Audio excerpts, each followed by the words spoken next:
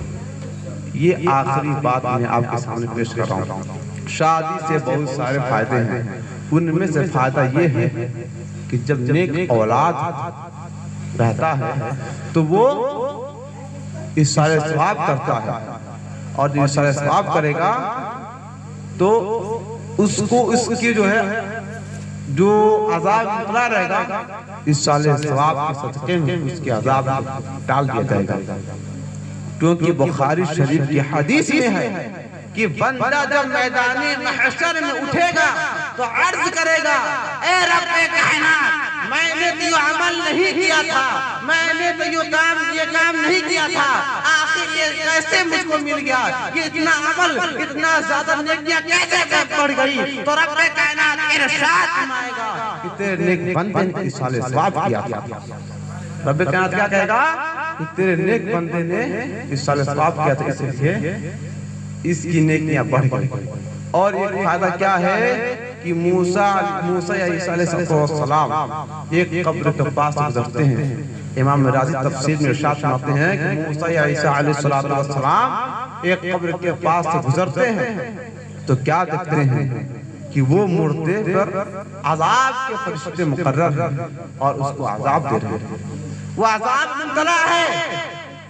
پھر آپ چلے جاتے ہیں, یعنی قبر کے پاس واپس چلے جاتے ہیں.